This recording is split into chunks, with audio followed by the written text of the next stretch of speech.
Bonjour et bienvenue à toutes et à toutes pour cette nouvelle édition des Laniaka Awards, les Laniaka Awards 2021. Une année moins chelou que 2020, mais quand même assez spéciale, notamment marquée par le retour des salles de cinéma, et donc par conséquent de vieux films qui ressortent pour faire rentrer les gens dans les cinémas. Le jeu vidéo très peu présent cette année aussi, et donc forcément j'ai joué aussi à moins de jeux. Mais pour les nouveaux, qu'est-ce que les Laniaka Awards finalement? Globalement, c'est une cérémonie revenant sur les œuvres pop culture de l'année en films, séries, jeux vidéo et musique, mais aussi sur certains événements marquants de cette année.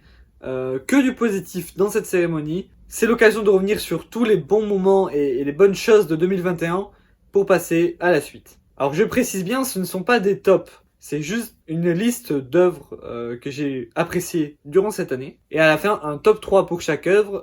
Donc là par contre c'est un vrai top, la première est mieux que la deuxième qui est mieux que la troisième selon moi. Mais quoi qu'il en soit, si je parle d'une œuvre dans cette vidéo, c'est qu'elle est bien de toute façon. Je ne parle pas de ce que je n'ai pas aimé. Et si une œuvre que vous avez beaucoup aimée n'est pas dans cette vidéo, enfin pas citée par moi en tout cas, peut-être que c'est un oubli, peut-être que c'est juste que je ne l'ai pas aimée, et peut-être aussi qu'elle n'était pas assez bonne. Il y a des œuvres que j'ai aimées que je n'ai pas mis parce qu'elles n'étaient pas assez bonnes pour arriver dans ces classements. Maintenant parlons du règlement pour qu'une œuvre soit acceptée. Il faut évidemment qu'elle soit sortie cette année, au moins en France.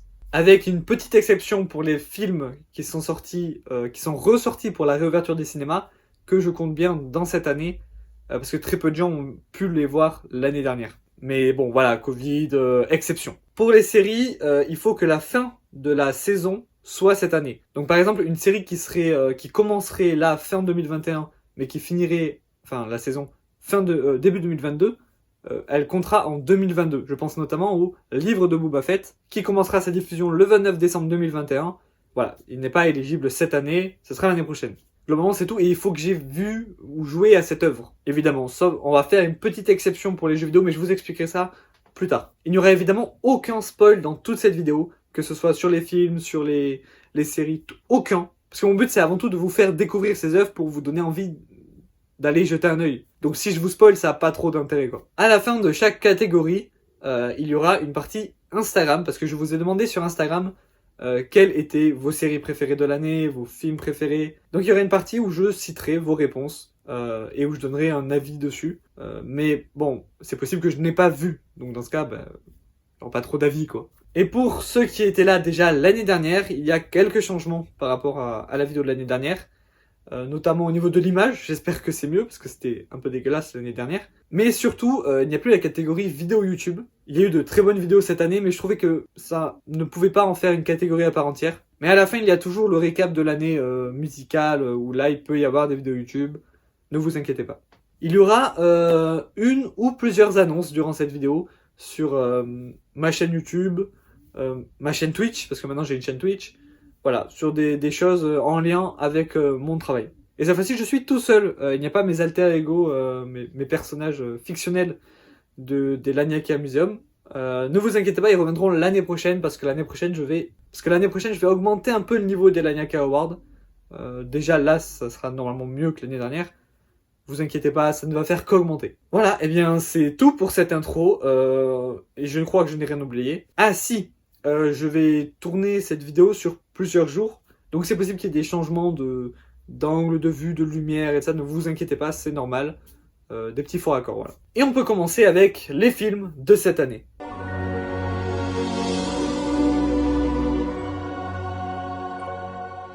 Donc comme je l'ai dit, les films cette année, je compte aussi ceux qui sont ressortis, qui étaient d'abord sortis en 2021.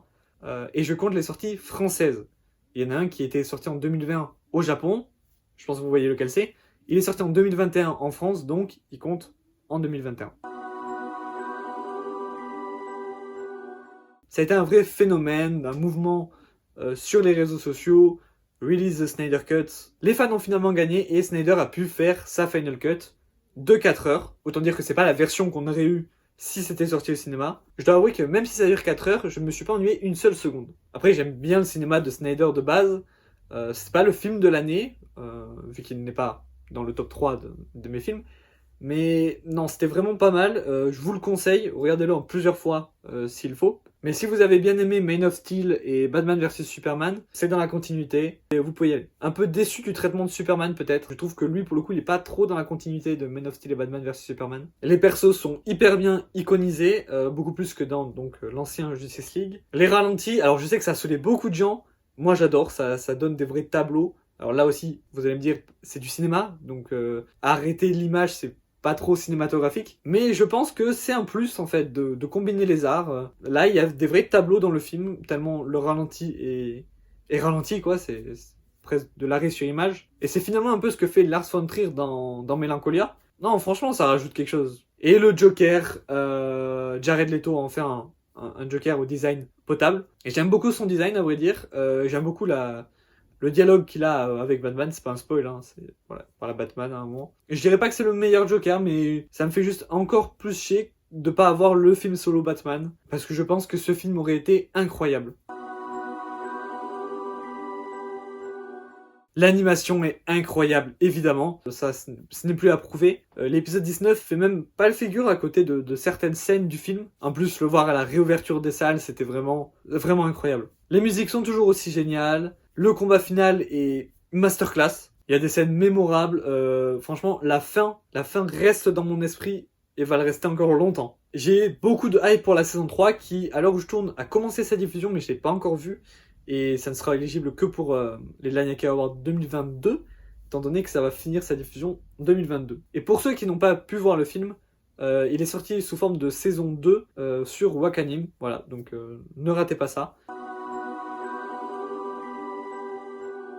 Très surpris de ce film. Moi, vous savez, je suis un jeune con. Les films, séries françaises, j'ai toujours un peu de réticence. Même si de moins en moins, je vous avoue que j'ai mis beaucoup d'œuvres françaises dans cette sélection des Laniaka Awards. Et puis on a quand même inventé le cinéma. Bon, voilà, on n'est pas mauvais dedans en vrai. Tout ça pour dire que là, vraiment, j'ai été très surpris et j'ai vraiment bien aimé le film. En fait, tout, la musique, les personnages, les plans de caméra, l'humour, les dialogues finement écrits, les caméos. Il y a un caméo, je pas spoil du coup, il y a des caméos de personnalités françaises que j'ai beaucoup apprécié. La colorimétrie aussi, non, vraiment tout est maîtrisé à la perfection. Ça me donne envie d'aller voir d'autres films de la filmographie d'Albert Dupontel. Si je ne me trompe pas, c'est lui qui a fait le film. Alors j'ai pas grand chose à dire sur Lucas, mais c'est une masterclass, donc faut que j'en parle. Pour moi, c'est un des plus beaux Pixar avec Saul, au niveau de l'histoire, mais surtout au niveau vraiment du design des persos, du dessin, de l'animation. Et du coup, ça me fait vraiment chier que ça soit pas sorti au cinéma. Ça, et Saul, et Raya aussi, qui n'est pas dans cette sélection, mais que j'ai bien aimé. Disney, va falloir penser à sortir les films en salle. La morale est plutôt basique, mais efficace. Et puis c'est toujours bien de répéter ce genre de choses, surtout dans des moments comme celui-ci.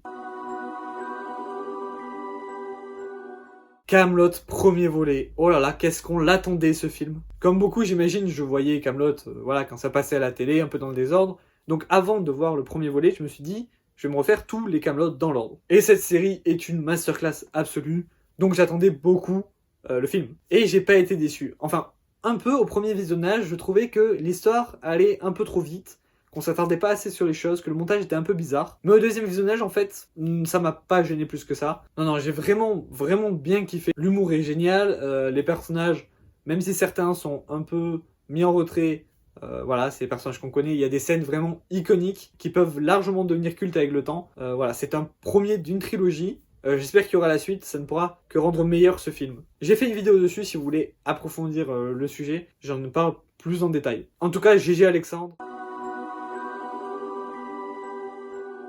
Ok.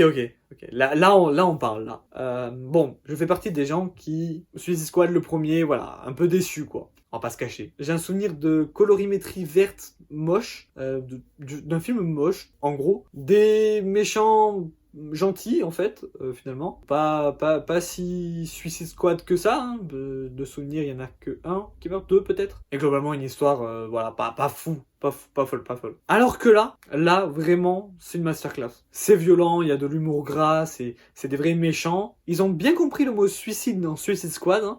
Il y a des morts, hein, je vais pas vous spoiler, mais on n'est jamais trop sûr si nos héros sont vraiment en sécurité, quoi. La relation entre les persos est vraiment bien, on dirait vraiment qu'ils forment une vraie équipe, mais en même temps, voilà, on sait qu'il y a des différences, c'est des méchants, pas faits pour s'entendre. Il y a des images vraiment stylées, À un moment, ils sont sous la pluie. Il y a toute une scène avec des sortes de petits poulpes de couleurs, vraiment très jolies. C'est une critique de l'Amérique évidente, une bonne critique, pas très subtile, hein, ça y va vraiment à coup de bombes nucléaires, mais c'était bien. Je veux un 2. Je vous avoue, je suis pas trop hype pour la série sur Peacemaker pour l'instant. Faut voir ce que ça donne, mais un 2 par contre, je suis assez hype. J'espère qu'ils vont le faire. James Gunn qui nous prouve encore une fois qu'il est très bon. Il est très très bon. Le meilleur Pirate des Caraïbes depuis Pirates des Caraïbes 3. Oui, je sais. C'est pas un Pirate des Caraïbes, mais ça a beaucoup plus l'esprit de Pirates des Caraïbes que les deux autres qui suivent. The Rock, c'est un grand oui. Il est incroyable dans ce film. Emily Blunt aussi. Les ennemis, sans spoil, sont assez stylés. Si vous voyez bien de qui je parle. Hein. Ça me rappelle vraiment les ennemis des débuts de Pirates des Caraïbes, les designs. Un univers à approfondir, franchement, il y a pas mal à faire, je pense, sur cet univers. Il y a de quoi faire un mélange entre Pirates des Caraïbes et Indiana Jones avec un bon potentiel. Un très beau film d'arts martiaux avant d'être un film de super-héros. L'univers est incroyable, c'est très différent de ce qu'on a dans le MCU. Le combat final est dantesque, vraiment. Je vais pas vous spoiler évidemment, mais un nouveau héros dans ce MCU un peu vieillissant au final. Un renouvellement aussi de la façon de faire les films du MCU. Et le MCU en avait vraiment besoin. Un vent de fraîcheur, c'est ce Shang-Chi. Et c'est un peu comme ça pour toute la phase 4 en fait, à part Black Widow hein, qui est un peu à part, mais bon. The Witcher va réussir là où l'œuvre de Tolkien peine à arriver. C'est-à-dire créer un univers dans l'adaptation. L'univers de Tolkien est hyper riche, mais à cause des ayants droit, l'adaptation se cantonne à très peu de choses. Se cantonne à très peu de choses, alors qu'il pourrait adapter le Silmarillion, Beren et Luthien, enfin voilà. Il y a plein de trucs à adapter. C'est frustrant. Alors que The Witcher, eux, c'est plutôt l'inverse, si je me trompe pas. L'univers n'est pas... Enfin, il est déjà très étendu avant la série. Je veux dire, il y a les livres, les jeux. Mais voilà, il me semble pas qu'il y ait beaucoup d'autres choses. Alors que là, Netflix, ils vont faire plein de séries, plein de films dérivés, de l'animation. J'ai vraiment hâte. Et donc là, c'est le premier film d'animation The Witcher qui revient sur le maître de Geralt, Vesemir, et sur un événement tragique pour les sorceleurs qui est mentionné en saison 1 et en saison 2. L'animation est pas folle, je vais pas vous le cacher, on a eu mieux cette année, on va en parler. Hein. Pour un film, ça la fout un peu mal, parce qu'un film d'animation est censé être mieux qu'une série, là on dirait plutôt une animation de série. S'il y a un point où ils peuvent s'améliorer, voilà, c'est sur l'animation. Ça permet de mieux comprendre les sorceleurs, donc vraiment si vous aimez cet univers, foncez. En tout cas, quelle période pour être un fan de The Witcher, entre la série, The Witcher 3 qui va avoir un remake PS5, peut-être un The Witcher 4 qui est en préparation, tout l'univers étendu qu'essaye de créer Netflix, non là vraiment, c'est le moment d'être fan de The Witcher. Dune est assez spécial. J'ai beaucoup aimé le film, très lent, très contemplatif, et c'est sûrement son plus gros défaut au final. Voilà, les personnes qui allaient voir le film s'attendaient peut-être à voir une sorte de Star Wars. Alors Dune n'est pas du tout comme Star Wars, hein, de base. Mais voilà, peut-être qu'un peu plus d'action serait bien. Et Denis Villeneuve a bien précisé que pour la suite, maintenant que l'univers était posé et tout ça, il y aurait plus d'action. Donc je m'en fais pas à ce niveau-là. Non, le premier par contre était vraiment magnifique, la musique incroyable, le sound design aussi. J'ai encore des frissons rien qu'à repenser à certains moments. Non, c'était une expérience incroyable au cinéma. Et je l'ai même pas vu en IMAX, donc je vous raconte même pas comment ça doit être incroyable en IMAX. D'ailleurs, j'ai fait une vidéo sur Dune cette année, alors pas sur le film, sur les précédentes adaptations et pourquoi c'était très dur d'adapter Dune au cinéma et pourquoi fallait pas que ce film se plante. Et heureusement, il ne s'est pas du tout planté. J'ai adoré ce film, c'est par les mêmes qui ont fait Spider-Man New Generation. Ils sont trop forts en fait. Le film est intelligent, il parle de sujets comme la créativité, même les vidéos YouTube, qui me parlent beaucoup du coup. Il parle de la famille, un sujet qui me parle beaucoup aussi. Le film est beau, drôle, non, tout est parfait en fait. Je vais même vous dire, de base il était dans le classement des 3 meilleurs films de cette année, mais j'ai dû le rétrograder parce qu'il y avait d'autres films qui ont pris sa place. Non, sérieux, Non, sérieux, c'est un de mes films préférés, et je suis très content qu'il le sorte en Blu-ray. Parce que Netflix a du mal avec les Blu-ray, ils en sont pas beaucoup. Et je suis très content que celui-là, il sorte en Blu-ray en France. Et pour ce dernier film, avant le top 3 de mes films préférés de l'année, Les Éternels. Là, pareil, je l'ai trouvé assez différent des autres films du MCU. C'est pour ça que je disais que la phase 4 est très original pour l'instant. J'ai beaucoup aimé Les Éternels, c'est l'alchimie entre ces persos, les pouvoirs, tous différents. Pas mal de nouveaux persos pour la suite, ça ne peut vendre que du rêve. Le MCU prend des proportions assez incroyables, sans déconner. Sérieux, si vous aviez dit à quelqu'un qui allait voir Iron Man en 2008 que dans une douzaine d'années, il verrait des célestes immenses, que tout l'écran du cinéma ne peut même pas le montrer en entier, non, on vous aurait jamais cru. Avant de passer au top 3 de mes films préférés, on va voir les vôtres que vous m'avez conseillés sur Instagram. Tout d'abord, on va faire ceux qui ont été cités qu'une seule fois, c'est-à-dire tous sauf un en fait, sauf le dernier, qui sera donc votre gagnant. Boîte Noire, ça a l'air d'être très bien, mais je l'ai pas vu, malheureusement. Un bon film français avec Pierre Ninet, de ce qu'on m'a dit. En même temps, est-ce que c'est possible de faire un mauvais film français avec Pierre Ninet? OSS 117. Bac Nord, là, pareil, pas vu. On m'en a dit du bien aussi, mais je l'ai pas vu, donc je vais pas juger. La bande-annonce, c'était bien, par contre. Mais la bande-annonce, c'est pas le film. Eiffel, donc l'histoire de la Tour Eiffel. Romancé bien évidemment. Encore un film français, vous adorez les films français, bah c'est pas plus mal finalement. Mais là non plus pas vu du coup, visiblement j'ai rien vu, mais en même temps c'est un peu à ça que sert cette rubrique, c'est de montrer d'autres films, hein, des films que je n'ai pas vus, que vous avez vus, pour pouvoir en parler aussi, parce que j'ai pas tout vu quoi, je n'ai pas la science infuse. Tic Tic Boom, alors déjà premier film non français à être cité, pas mal. Ça a l'air d'être une dinguerie, tout le monde me l'a dit. Andrew Garfield apparemment livre là une performance incroyable. Alors pour moi ça va être dur de faire mieux que The Social Network, mais visiblement c'est mieux. Donc j'en attends beaucoup parce que j'aime bien Andrew Garfield. Et oui c'est sûr que je vais le voir, j'ai juste pas eu le temps de le voir cette année, donc j'ai pas pu le mettre. Mais heureusement vous l'avez mis. Dune, bon voilà, Dune j'en ai parlé, je vais pas en parler plus longtemps, j'en ai parlé dans cette vidéo et sur une autre vidéo. Enfin même si l'autre vidéo c'est pas sur le film Dune, mais sur les précédentes adaptations. Vous m'avez compris. Dune voilà, c'est sublime, la musique est incroyable, c'est grandiose. Et c'est tellement le début en fait, c'est-à-dire que ça va être encore mieux après. No Time to Die, je ne l'ai pas vu. Alors que pourtant, l'année dernière, je m'étais plaint du fait qu'il soit reporté. Je l'ai pas vu au final. Mais j'ai une excuse, c'est parce que j'ai pas vu les anciens James Bond et je voulais les rattraper, mais j'ai pas eu le temps. Apparemment, on m'a dit que c'était bien, que c'était l'un des meilleurs James Bond, mais que c'était pas très dur, parce que les anciens, c'était pas fou quoi. Kaamelott, voilà, encore un film français, et j'aime beaucoup le fait qu'il y ait beaucoup de films français dans cette liste. Bon mais Kaamelott, voilà, j'en ai parlé pour le coup dans cette vidéo et sur une autre vidéo sur ma chaîne, et cette fois-ci, ça parle bien du film. Pour moi, c'est une masterclass, même s'il y a certains défauts. On s'en fout. C'est le premier de la trilogie, j'attends juste la suite avec impatience. Et enfin, le film que vous avez cité 2 fois, Spider-Man No Way Home. Quelle surprise, waouh, je suis si étonné. Non vraiment, sans déconner, le film était trop bien, je comprends amplement que ce soit votre préféré. Mais est-ce le meilleur selon moi? C'est ce que nous allons voir maintenant avec le top 3 de mes films préférés de l'année. Pour le top 3, un film qui a été très attendu dès son annonce. Je veux bien sûr parler de...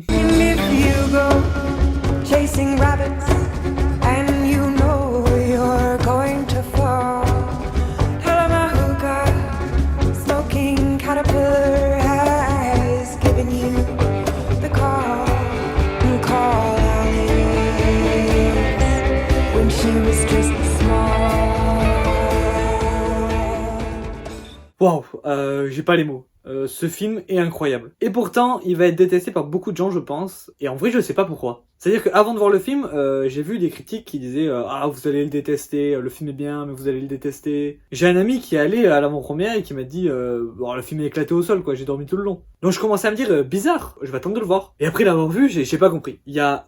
Oui, un moment un peu lent dans le film, mais c'est qu'un seul moment. Et après, voilà, c'est du Matrix à l'ancienne, ça sait se réinventer, l'image est magnifique, vraiment. Les nouveaux persos sont assez anecdotiques, mais en même temps, ils sont assez présents. Et puis maintenant, on connaît Matrix, on sait que l'univers étendu est assez bien géré. J'aimerais peut-être voir une série sur ces nouveaux personnages. Ou même un Matrix 5, vraiment, ça pourrait être bien. Alors oui, Lana Wachowski critique le cinéma actuel, mais c'est pas grave, c'est pas pour ça qu'on va détester le film en fait. Je veux dire, moi j'adore les Marvel, je suis vraiment dans ce genre de cinéma que le film critique. Et pourtant, j'ai adoré ce film. Non, vraiment, j'ai eu un peu peur à l'annonce que Matrix 4 soit une énième suite de merde. Même si j'avais directement confiance en Lana, je savais que si elle reprenait Matrix, c'était pas pour faire de la merde. Et j'avais bien raison, c'était trop bien. Je vous le conseille à 100%, et n'écoutez pas les personnes qui disent que vous allez le détester. Pour ce top 2, des films que j'ai préférés cette année, donc le deuxième film que j'ai le plus apprécié cette année, je répète 2 fois la même chose, c'est magnifique. Inside par Bo Burnham. Am I going crazy? Would I even know? Am I right back where I started 14 years ago? Wanna guess the ending, if it ever does. I swear to God that all I ever wanted was a little bit of everything, all of the time. A bit of everything, all of the time. Apathy's a tragedy and boredom is a crime. I'm finished playing and I'm staying inside. Waouh! Je connaissais Bo Burnham avant ce film, mais juste de nom. Je savais un peu ce qu'il faisait. J'avais vu 2-3 extraits de ses chansons mythiques, de ses anciens spectacles. Donc avant le film, je me suis dit, je vais regarder les 2 autres films qui sont sur Netflix de lui. Enfin, les 2 autres spectacles, qui étaient What et Make Happy. Alors maintenant, il n'y a plus What, il me semble, sur Netflix. Il n'y a que Make Happy. Que vous pouvez aller voir aussi, hein, c'est déjà une dinguerie à part entière. Mais là, c'est le niveau au-dessus. Inside est une masterclass absolue. Un mélange entre humour, déprime, analyse de la société et de l'humain. C'est incroyable comme il arrive à tout dire. Il dit des choses très deep, des choses vraiment drôles. Il arrive à rire de sujets aussi très, très graves, très sérieux, ce qui est plutôt fort. Il parle du confinement, il a tourné ça pendant le confinement. Il parle des difficultés qu'il y a eu durant ce confinement, il en a eu beaucoup. Des choses pas très graves et plutôt drôles, aux choses bien plus graves comme vraiment la dépression. Il a tout fait tout seul. Tournage, montage, lumière, écriture, tout est fait par lui. Et ça se voit, surtout au niveau du montage. Il y a des cuts à des moments, parfois c'est en plein milieu d'une phrase. C'est vraiment un film homemade et vraiment, j'adore ça. C'est une vraie œuvre d'art et quand tu le vois, t'en sors pas indemne. Et la bande-son est incroyable, hein, pour ceux qui connaissent pas. Bo Burnham est connu pour faire des musiques au piano durant ses sketchs, durant ses spectacles, qui sont des sketchs à part entière. Et ça peut être un peu compliqué à comprendre parfois, parce que pour nous, français, parce que c'est en anglais, évidemment. Et du coup, quand il chante, c'est assez rapide et tout ça, mais quand tu prends le temps de vraiment écouter les paroles, c'est toujours hyper bien écrit. Donc là, ouais, le film a une bande-son incroyable, et d'ailleurs, il y a un vinyle qui existe de cette bande-son, et franchement, il faut que je l'achète. C'est incroyable. Donc voilà, le film mérite amplement sa 2e position, et franchement, il aurait pu arriver en première position, mais mon objectivité est morte quand j'ai vu la première place.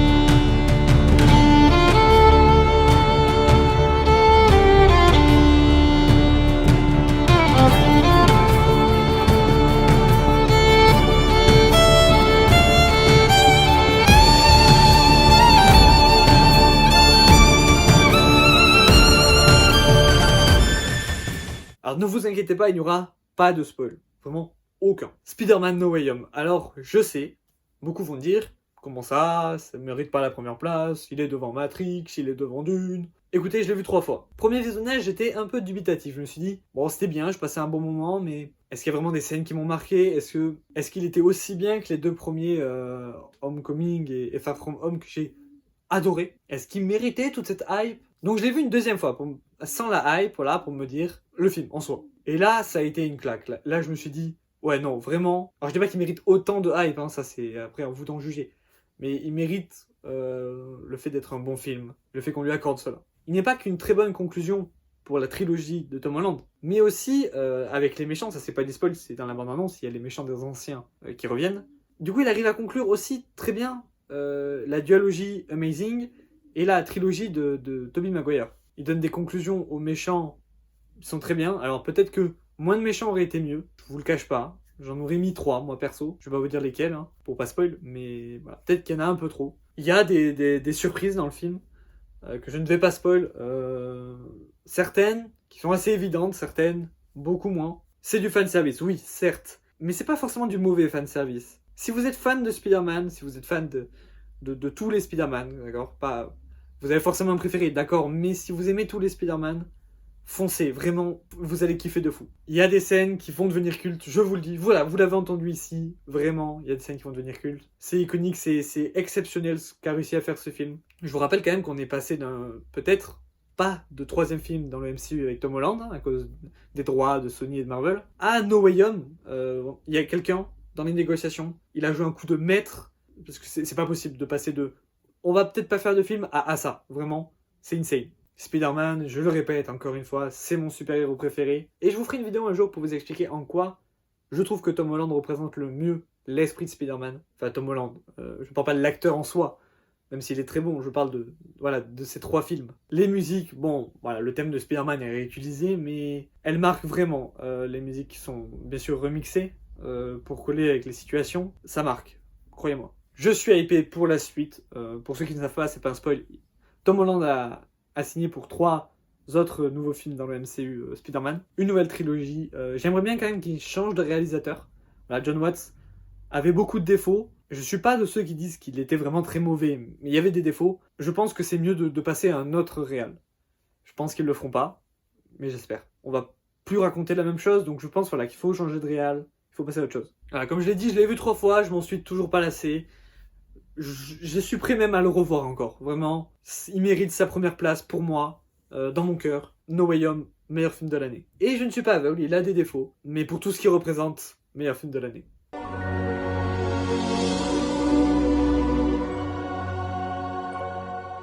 Maintenant, on va parler de jeux vidéo, et là, je suis désolé, mais il y en aura beaucoup moins que l'année dernière. Et donc, pourquoi, me direz-vous? Bah déjà, parce qu'il y a eu beaucoup moins d'activités au niveau du jeu vidéo cette année. On est d'accord? Au final, il n'y a pas eu de gros hits Nintendo, à part peut-être Metroid Dread et Pokémon. Ouais, il y a eu une grosse mise à jour Animal Crossing aussi, mais c'est pas un nouveau jeu. Un nouveau jeu, il n'y en a eu que 2. Il n'y a pas eu de gros hits PlayStation. Hein. Tous les hits prévus pour 2021 ont été repoussés à 2022. Et peut-être même que God of War va sortir en 2023, on va pas se mentir. Xbox, bon, n'en parlons même pas. Je sais même plus où on est Halo Infinite, tellement la communication est désastreuse. Je crois que le online est sorti, mais pas le solo. Enfin, je comprends plus rien. Non, cette année, ça a été plutôt calme. Et par conséquent, j'ai beaucoup moins joué aux jeux vidéo. Pour vous dire, j'ai beaucoup joué à Watch Dogs Legion, qui est sorti l'année dernière du coup. Et j'ai fait les 2-3 jeux du coup que j'ai mis dans cette sélection, mais voilà, il y a moins de choses. Mais en bonne nouvelle par contre, je peux déjà vous dire que l'année prochaine, il y aura plus de jeux. Et pourquoi je vous dis ça? Eh bien parce que c'est sûr que je vais jouer à plus de jeux, étant donné que maintenant, j'ai...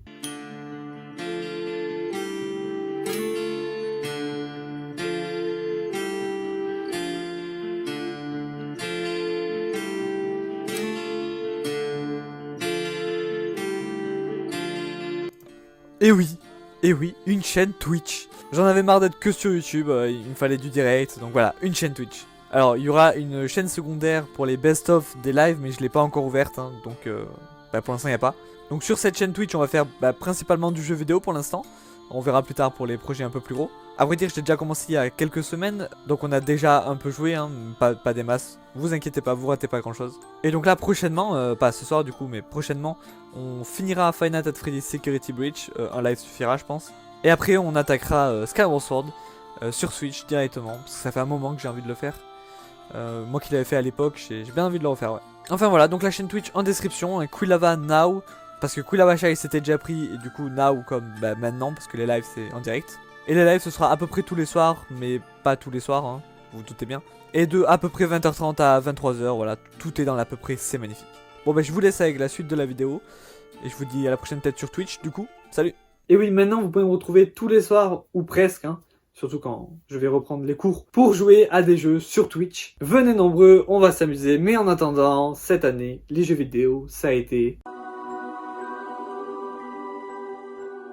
Ok, c'est pas un gros jeu, et je pense qu'en temps normal, il aurait même pas été sélectionné, même si j'ai bien aimé. Mais là, on n'a pas assez, donc on fait rentrer les middle tiers. Donc Pokémon Snap, moi, j'aimais trop le concept du premier. C'est-à-dire que t'avais que les 151 premiers Pokémon, et fallait tous les prendre en photo. T'avais genre que 5 circuits, et pour avoir certains, d'évolution ou des trucs comme ça, fallait genre leur jeter des pommes, activer des trucs. Il y avait plein de petits secrets comme ça à découvrir. Donc quand j'ai appris qu'il y aurait un nouveau Pokémon Snap, j'étais l'homme le plus heureux du monde. Là où tout le monde a commencé à se dire, c'est chiant, ramenez-nous Pokémon Colosseum. Moi j'ai préféré Snap à Colosseum, et oui. Enfin j'étais très content, et le jeu est vraiment bien. C'est le jeu Pokémon le plus beau de tous les temps. Plus beau que la 8G, plus beau que les nouveaux remakes, plus beau que Arceus, qui sort l'année prochaine. Évidemment c'est pas le même style qu'Arceus, hein. C'est beaucoup plus dur de rendre tout un open world, on s'entend, beau que voilà, un jeu sur rail. Donc voilà, la nostalgie fait fonctionner, franchement c'est vraiment cool en plus. Il y a beaucoup plus de trucs que dans le premier, il y a plus de Pokémon. Là aussi, le jeu est très beau. La première vraiment exclut PS5, je crois qu'il est même pas sorti sur PS4 celui-là. C'est du Ratchet & Clank, c'est très cool, l'histoire est bonne, le gameplay... C'est génial, c'est vraiment le gameplay je pense que je préfère le plus dans Ratchet & Clank. Et le 100%, le trophée platine n'est pas très dur à avoir, donc au final je l'ai fait et j'aime bien quand les jeux sont pas très durs à platiner parce que ça te donne une satisfaction sans trop d'efforts, c'est pas mal. Après voilà, faut pas non plus nous le donner, mais non, Ratchet c'est assez bien dosé. Donc voilà, Ratchet & Clank, ouais, c'est vraiment une valeur sûre, vous pouvez y aller. Kena a lancé en même temps que la PS5, grosse surprise de cette annonce, grosse attente, c'était vraiment mon coup de cœur. J'avais qu'une hâte, c'était d'y jouer. Au final, un peu déçu du jeu. Il reste quand même très bien. Je l'ai pas fini, j'avoue, pas encore, je le ferai sûrement en live du coup. En fait, je vais pas vous le cacher, j'attends un patch qui rajoute des langues du style le français, ou au moins le japonais. Parce que j'ai beaucoup de mal avec le doublage anglais. Ça me sort du jeu à chaque fois que quelqu'un parle dans ce jeu. J'y peux rien si les doubleurs anglais, enfin américains, sont nuls. Sinon, le jeu est très beau, la musique est très belle. Le gameplay est un peu chaud à prendre en main en vrai, mais au final, on s'y habitue. Et l'histoire a l'air plutôt intéressante et assez prenante. Mais quand à chaque fois que quelqu'un parle pour te raconter l'histoire, ça te sort du jeu, bah c'est compliqué. Donc j'espère vraiment qu'ils sortiront un patch. Oui, parce que j'ai tellement pas de jeu qu'on va mettre les démos techniques. Donc en vrai, c'est une cinématique suivie d'une démo technique de Unreal Engine 5, avec comme thème Matrix, mais c'est tellement du génie. Ça va tellement bien avec l'univers Matrix de faire ce genre de truc. Et tout le long de ce jeu, je me disais, c'est fou, mais je veux un vrai jeu Matrix. Et c'est une très bonne promo, vraiment, le jeu, le film, la promo est hyper bien maîtrisée. Et la musique, rien que d'entendre la musique, c'était un soulagement. En tout cas, on l'a fait en live, voilà, encore une raison pour moi de vous conseiller d'aller voir ma chaîne Twitch. Avant le top 3, on va voir vos jeux vidéo préférés. Vous connaissez la chanson. Alors on m'a cité Minecraft, qu'au début je voulais pas le mettre, parce que je me suis dit c'est pas un jeu de cette année. Mais en fait il y a eu une grosse mise à jour cette année, donc finalement je vais le mettre, surtout que de toutes les années finalement. Et c'est aussi parce que cette année il y a pas beaucoup de jeux. Voilà, donc Minecraft, bon vous connaissez Masterclass, mais la mise à jour de cette année a beaucoup amélioré les grottes, a rajouté des couches supplémentaires pour redescendre plus bas. Non, c'est vraiment très complet, et c'est cool que Minecraft ait encore des mises à jour aujourd'hui alors qu'il est quand même sorti en 2009. Five Nights at Freddy's Security Breach, alors c'est le dernier Five Nights at Freddy's en date. C'est pas le meilleur selon moi, mais il reste quand même très bien. Il est sur PS5. Il change beaucoup la formule. Hein. On passe vraiment à une histoire narrée avec des dialogues. Et oui, voilà, vraiment une histoire explicite par rapport aux autres qui étaient plus implicites. C'est peut-être ce que je trouve dommage d'ailleurs, que l'histoire soit un peu trop explicite. RE Village, bon j'ai joué à aucun Resident Evil, donc je vais pas jouer à celui-là. Hein. Si je l'ai fait un jour, ça sera dans l'ordre. Mais j'ai beaucoup de mal avec les jeux d'horreur, mais peut-être que sur Twitch, du coup, j'aurai moins de mal. Donc on se les fera peut-être un jour sur Twitch. Mais du coup, je peux pas trop juger, quoi. Je connais pas. On m'a dit que c'était plutôt bien. Pas forcément le meilleur. Je crois que le 7 avait été plus apprécié. Le jeu a l'air par contre très très beau. Little Nightmare 2, j'ai jamais joué au 1, mais je vois bien ce que c'est. J'avais vu beaucoup de let's play à l'époque. J'aime beaucoup le jeu, j'aime beaucoup la direction artistique. Si le 2 c'est pareil en mieux, franchement, ouais, faudrait que je le fasse un jour. Pokémon Diamant et Perle Remake, on s'est bien foutu de la gueule de ces jeux, mais au final, est-ce que c'était pas très bien? Quand on passe au-delà du style graphique qui est un peu douteux, c'est vraiment un bon jeu. Ça faisait longtemps que Pokémon n'avait pas fait un bon jeu comme ça. Pas trop facile, mais un peu quand même pour les nouveaux joueurs. Peut-être quelques bugs, mais c'est pas grave. Au final, le jeu est quand même très très beau si on oublie les personnages. C'est le plus beau jeu jusqu'à présent, quoi, hein, à part Snap. Mais je vous laisse voir dans le top 3 de mes jeux préférés de l'année. Et on commence ce top 3 avec...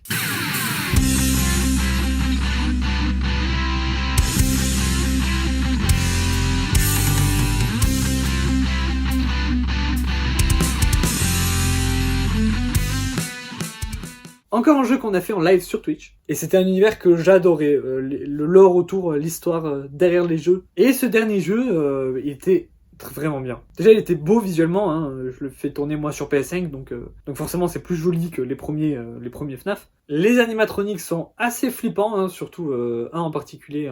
Par contre le jeu en lui-même n'est pas trop flippant, il est beaucoup moins flippant que les précédents. L'histoire est aussi beaucoup plus explicite que les précédents, ce qui est un peu dommage, j'avoue. Mais je pense qu'il y a aussi pas mal de secrets qu'il faut fouiller le jeu pour comprendre. Par contre le jeu est dur et les objectifs sont pas très clairs, ça c'est peut-être le défaut du jeu. Et il y a aussi beaucoup de bugs, mais ça pourra toujours être patché. Donc au final, c'était pas le meilleur FNAF, mais assurément un très bon jeu, et un des meilleurs de cette année du coup. Et pour le numéro 2, j'ai un peu triché.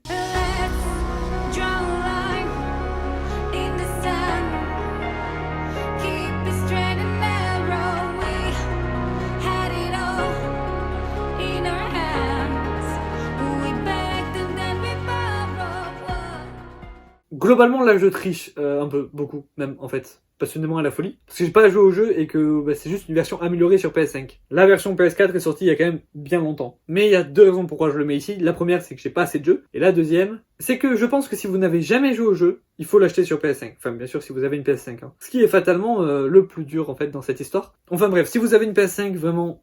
achetez-le sur PS5. Je fais partie de ceux qui ont adoré le premier, j'allais dire, mais c'est le même en fait. Qui ont adoré Death Stranding. Quand tu passes les premières heures de jeu, ou c'est vraiment juste du FedEx où tu livres des trucs, l'histoire est insane. Mais vraiment, c'est-à-dire que moi, j'étais déjà content moi de livrer des trucs avec... C'est-à-dire que moi, j'étais déjà content de faire les missions de livraison. Je trouvais ça plutôt cool en fait. Il y avait des décors très jolis, des musiques très bonnes. Donc en plus, quand on m'a récompensé avec l'histoire, franchement, moi j'ai dit ok. C'est un de mes jeux préférés de tous les temps, je pense. Et no joke, vraiment no joke. quand le premier jeu est sorti, Hideo Kojima, donc le créateur du jeu, a invité des gens voilà, dans ses studios, voilà, des gens qui connaissent du milieu. Par exemple, notre Julien Chiez national y est allé. Mais surtout, notre Woodkid national y est allé. Et vous commencez à me connaître, quand il y a Woodkid, moi je perds toute notion de réalité. Bon, du coup, voilà, il y a Woodkid et ça. Et à ce moment-là, je me suis dit, putain, mais la musique de Woodkid irait trop bien avec l'univers du jeu. Surtout que quand tu te balades dans le jeu et quand tu dois faire un long trajet à pied, du coup, le jeu te met des musiques en fait. Des vraies musiques, pas des musiques faites pour le jeu, des musiques de groupe. Il y en a une de Bring Me The Horizon, par exemple, je me souviens, il y en a plein. Et j'ai été extrêmement dégoûté de savoir qu'il n'y aurait pas de Woodkid dans le jeu. Jusqu'à l'annonce de cette version PS5. Et oui, ils ont entendu mes prières et ils ont rajouté Woodkid. C'est-à-dire que maintenant, tu peux te balader dans le jeu et entendre du S16, le dernier album de Woodkid, et ça n'a pas de prix. Ok, le jeu de base était très beau, mais là, du coup, il est plus beau sur PS5. Il y a de l'histoire en plus, je pense que c'est pas très long, hein, mais je pense que c'est quand même pas mal. Non, c'est vraiment un très beau jeu de contemplation et d'exploration. Si vous avez aimé Zelda, je pense que vous allez vraiment kiffer. Il faut pas vous arrêter aux premières heures. Continuez, vous allez voir, c'est insane. Oh, et puis j'allais oublier les acteurs, évidemment. Que du beau monde dans ce casting qui font des masterclass. Et pour le top 1, on en a parlé dans la rubrique Insta.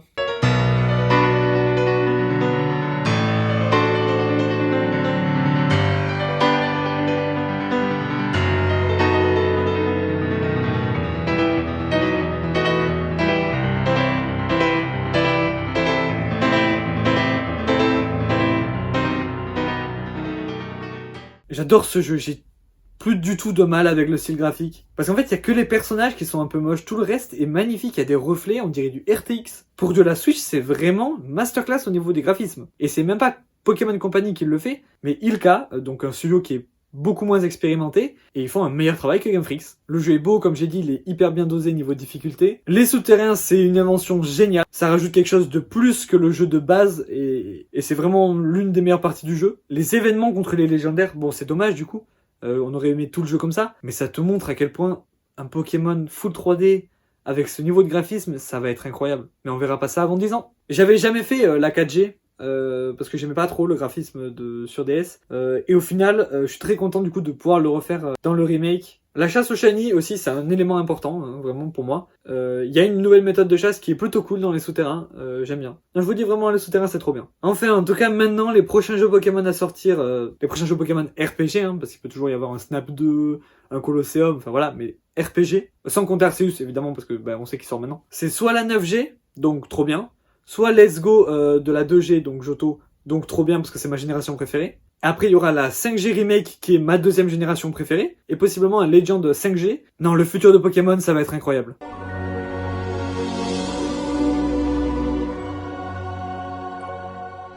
Donc comme je l'ai dit, les séries, il faut qu'elles se finissent, il faut que la saison soit finie en 2021 pour pouvoir prétendre au Laniaka Award 2021. Ok, donc c'est parti. Avant de parler de la saison 13, il faut parler du special qu'on a eu en début d'année, donc le special de Nouvel An, qui était très bon. Des retours, un retour de personnages, hein, je ne vais pas spoiler, mais vous savez sûrement de qui je parle. Même si je trouve que les Daleks sont un peu utilisés en fanservice dans cette ère-là, l'ère de Jodie Whittaker. Parce que là, on les voit une fois par saison, vite fait, et pour les specials à chaque fois. Je sais pas, j'ai l'impression qu'il les met juste parce que voilà, c'est le cahier des charges. Et surtout, dans cet épisode, on a fait nos adieux à 2 compagnons du docteur. Voilà, je spoil pas pour ceux qui n'auraient pas vu. Voilà, et donc cette nouvelle saison, du coup, la saison 13. Saison un peu spéciale parce que déjà 6 épisodes, c'est très peu. Je regrette l'époque où les saisons faisaient 23 épisodes. Tard l'époque, hein. Mais vu le concept là, c'est pas dérangeant parce que pour une fois, Doctor Who, pour une fois depuis très longtemps, depuis les classiques, fait une saison avec un fil rouge plus important que d'habitude, où vraiment toute la saison, c'est la même histoire. C'est assez original du coup pour du Doctor Who, c'est plutôt bien fait, franchement j'ai bien apprécié cette saison. Des personnages très attachants, secondaires notamment, un nouveau compagnon que j'adore. Vraiment, j'adore son accent, j'adore sa joie de vivre, j'adore tout. L'ère de Jodie Whittaker ne cesse de s'améliorer d'épisode en épisode, vraiment. La deuxième avait beaucoup plus d'épicness, la fin était incroyable, des révélations de fou. Et là, celle-là, voilà, on continue quoi. On y va, on continue dans les révélations. Et surtout, la fin de cette saison annonce la fin de Jodie Whittaker. Alors c'est pas un spoil, hein, on sait que le docteur va changer, on sait même quand, on sait que ça sera dans les specials. Là, du coup, la saison va continuer avec un special de Nouvel An, donc qui sort maintenant, là, actuellement, en même temps que cette vidéo. un special pour avril, il me semble, si je me trompe pas, vers Pâques, et un special final pour les 100 ans de la BBC, qui promet d'être du lourd. Je suis un peu triste de voir Jodie partir. Au final, du coup, cette saison aura été très bonne. J'ai apprécié de voir que les Sontariens et les Cyberman et tout ça avaient des designs un peu plus classiques, un peu plus cheap, mais pas trop, donc ça les décrédibilisait pas, mais ça faisait très Doctor Who, du coup. Et d'ailleurs, à ce propos, j'ai une annonce à faire, voilà, regardez. Oh, vous êtes là, vous? Bah, apparemment, je dois faire une annonce, mais je sais pas ce qu'il faut annoncer. Attendez, je vais lire le script. Ah oui, la chaîne secondaire. Vous aimez Doctor Who? Vous trouvez que j'en parle pas assez sur cette chaîne? Ouais, je vous comprends. En fait, j'en ai jamais parlé. Eh bien, rendez-vous sur ma chaîne secondaire. Bon, elle est pas encore ouverte, mais je vais bientôt l'ouvrir. Où on parlera que de Doctor Who. Alors, on va bien sûr commencer en douceur avec la dernière saison, qui sera le prochain Docteur, voilà, des vidéos simples. Et pour ceux qui connaissent pas Doctor Who ou qui en sont assez éloignés, je vais vers le début faire une vidéo qui explique un peu l'univers, comment rentrer dans la série, comment la regarder, où la regarder. Voilà, parce que je sais que ça peut être un peu compliqué d'un point de vue extérieur, donc je vais tout vous expliquer. Donc voilà, il n'y a pas de date encore, mais ça arrive très bientôt. Je vous ferai une autre vidéo pour vous en parler plus en profondeur, mais voilà, je voulais vous l'annoncer. Maintenant, je rends l'antenne à mon moi du passé. Là, pareil, grosse surprise du coup. Série française, Netflix, voilà, bon, ça présentait pas du bon. Mais Lupin, un personnage que j'aime bien, Omar Sy, qui est un très bon acteur. Donc au final, j'étais un peu hype quand même pour Lupin. Mais je m'attendais pas à que ce soit aussi bien. Il y avait des vibes Sherlock, un peu Casa de Papel avec le professeur. Le personnage d'Omar Sy est hyper intelligent. Le fait qu'il se déguise pour passer inaperçu, c'était hyper bien fait. J'ai beaucoup apprécié la musique de la série. Les acteurs. J'ai beaucoup aimé la promo autour aussi, hein, tout ce qui est... vous m'avez vu, mais vous m'avez pas regardé, voilà, tout ce qui est à ce niveau-là. Mais surtout, j'ai beaucoup apprécié le fait que ça soit un succès international. Voilà, ça fait rayonner la France. Merci Omar Sy juste pour ça. Enfin, la partie 2 était peut-être un peu en dessous, mais j'ai quand même bien aimé. Et j'ai hâte de voir ce qu'ils vont nous faire pour la partie 3. Voilà, j'espère juste que voilà, ça va pas s'effondrer au fur et à mesure des parties. J'espère qu'ils ont encore de la matière. Il y a beaucoup eu de séries Marvel cette année, et ça ne s'arrêtera pas, maintenant on va en bouffer. À chaque fois qu'une série finit, t'attends un mois et demi, il y en a une nouvelle, voilà, jusqu'à la fin des temps. Je n'ai pas pu toutes les mettre dans les Laniaka Awards, même si je les ai toutes appréciées, vraiment. À part le dernier épisode de What If, qui était peut-être un peu en dessous, dans tout le reste c'était bien. Mais voilà, je vais pas toutes les mettre, du coup j'en ai mis juste 2-3 dans les Yankee Awards. Et notamment Loki, parce que je trouve qu'elle est très originale. C'est pas du tout ce qu'on pourrait penser d'une série sur des super-héros. Et c'est beaucoup plus sci-fi en fait, c'est très science-fiction, style un peu années 50 je dirais. 60. On aura une saison 2 et ça fait vraiment plaisir. Les personnages sont hyper attachants et très, très charismatiques et très tout ce que vous voulez. Le générique, la musique du générique et la musique en général de la série donnent vraiment une ambiance particulière, très différente des films de super-héros, hein, comme j'ai l'habitude de le dire. Puis Loki quoi, voilà, quoi. C'est Loki. Si vous aimez Loki, vous aimerez sûrement la série. Enfin, un truc sur Hawkeye. Bon, c'est pas un film. Une série, c'est pas mal déjà. Surtout que théoriquement, c'est quand même plus long qu'un film. Donc au final, on y gagne. Kate Bishop est incroyable aussi. J'ai très hâte de la voir plus, notamment avec peut-être des Young Avengers. Plein de nouveaux persos, vraiment beaucoup dans cette série. Ce qui est marrant, parce que Hawkeye est celui qui a recruté déjà pas mal d'Avengers. Il a recruté Black Widow, il a recruté Wanda, il a recruté Scott Lang. Donc de voir que sa série est celle qui recrute le plus de personnages, c'est assez marrant. L'ambiance de Noël est hyper bien retranscrite, donc il faut vraiment voir cette série durant les fêtes, avec les musiques, les décors, l'esprit de Noël, tout est très Noël. Et ce que j'aime beaucoup aussi dans cette série, c'est que Hawkeye étant un humain sans super pouvoir, sans super force ni rien, on voit bien ce côté humain, c'est-à-dire il se blesse, il est au contact du peuple plus que d'autres. Il a vraiment des défauts d'humain, là où Thor, par exemple, voilà quoi, on peut pas vraiment le blâmer de ne pas être humain. J'ai fait une vidéo sur cette série, et ouais, c'est encore une série française, j'ai été très surpris de autant la kiffer, vraiment c'est déjà très joli visuellement, il y a un effort de fou fait sur la colorimétrie, sur l'esthétique années 70, ensuite ça se passe à Toulouse, enfin proche de Toulouse, donc forcément moi j'aime bien, tu vois, tout ce qui est Toulouse. Les musiques sont insane, la BO est vraiment incroyable. Mais ce que j'ai vraiment préféré, c'est ce côté mystère, ce côté X-Files à la française, très très bien aussi.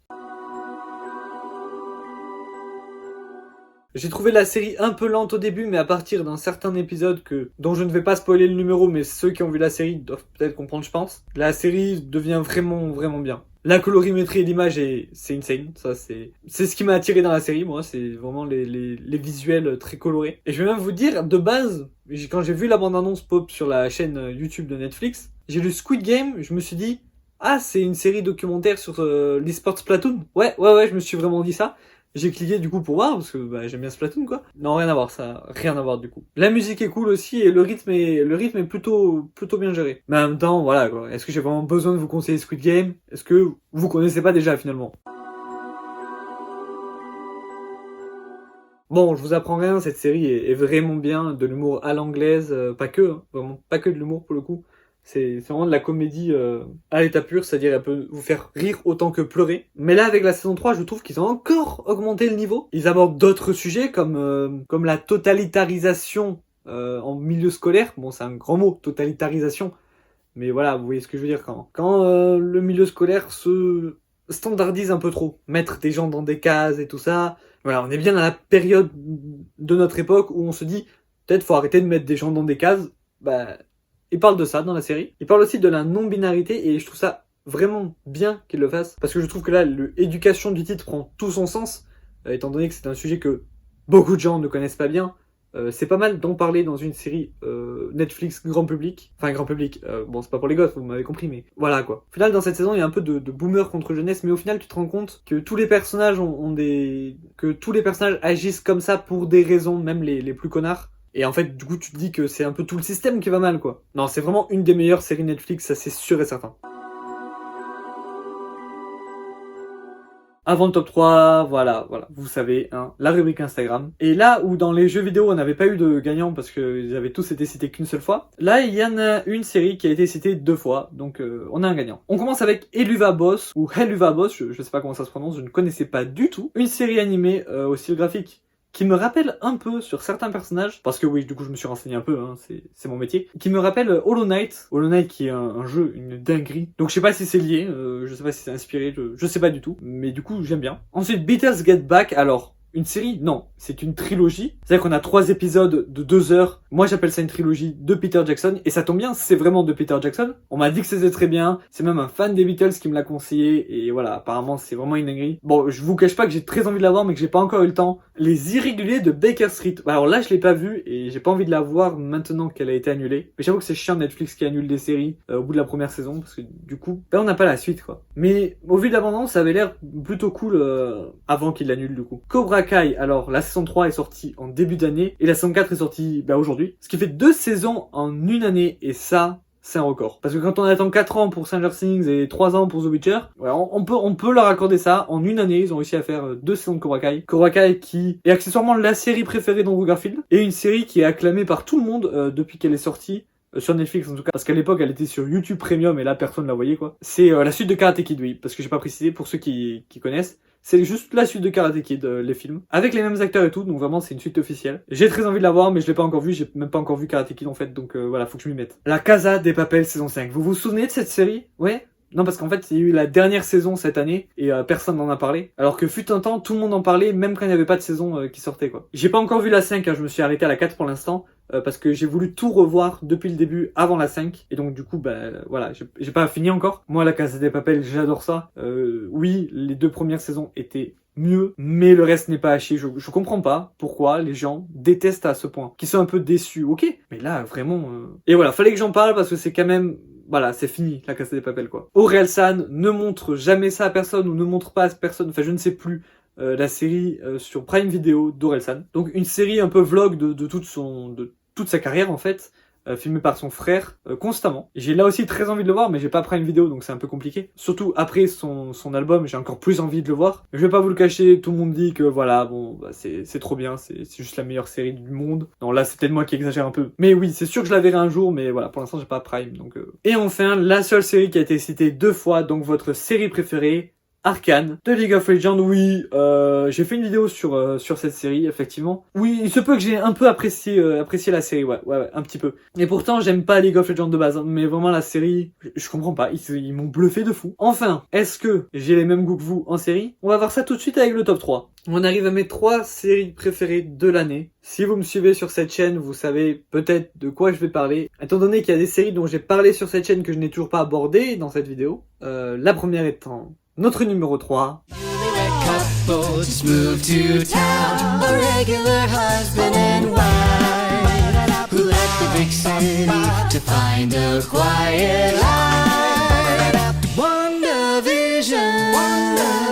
Là encore, j'ai fait une vidéo dessus, mais cette série est incroyable. C'est la première série Marvel et le premier élément de la phase 4 du MCU.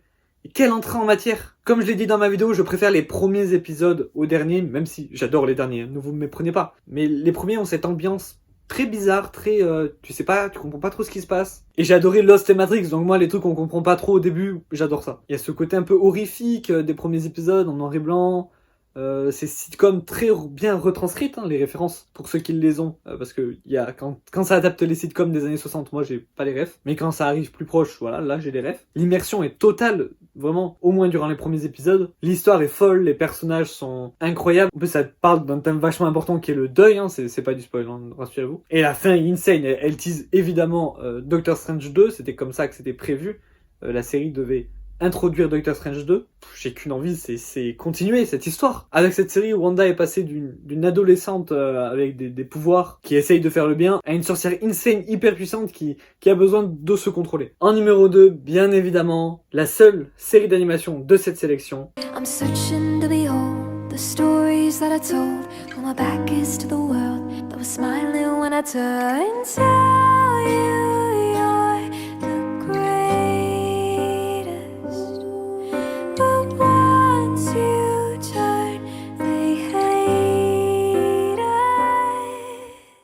Je suis totalement choqué par cette série. Comme je l'ai expliqué dans ma vidéo, parce que oui, j'ai évidemment fait une vidéo dessus, League of Legends, je m'en fous. Et je dirais même, j'aime pas le jeu spécialement. Je trouve ça chiant les MOBA. Et les gens ne font pas une très bonne pub de League of Legends. Hein. En général, c'est ma vie était heureuse avant de commencer League of Legends. Bon voilà quoi, ça donne pas envie de jouer. Donc je suis tombé dans cette série un peu par hasard, hein, par des recommandations de personnes, par le fait que Woodkid a fait une musique dedans, et que j'ai un principe dans la vie, je ne rate aucune musique de Woodkid. Et j'y suis resté totalement par amour. C'est incroyable cette série, vraiment. L'animation, les personnages, la direction artistique, la musique, tout est masterclass. Pas besoin de connaître League of Legends, donc ça c'est bien. Le style de sortie, bon, bah c'est plus d'actualité vu que tout est sorti maintenant, mais c'était 3 épisodes par semaine sur 3 semaines, ce qui est un style assez original et si bien pensé, c'est parfait. La hype d'une semaine à l'autre était incroyable, je suis trop deg que ça soit fini. L'histoire est prenante, touchante, beaucoup de hype pour la suite, et je sais qu'on n'est pas prêt d'avoir la saison 2, va falloir attendre. Et en parlant d'attente, on a beaucoup attendu pour cette saison, toujours moins que Stranger Things, mais quand même. Vous vous souvenez quand je vous dis qu'il n'y avait pas de meilleure période pour être fan de...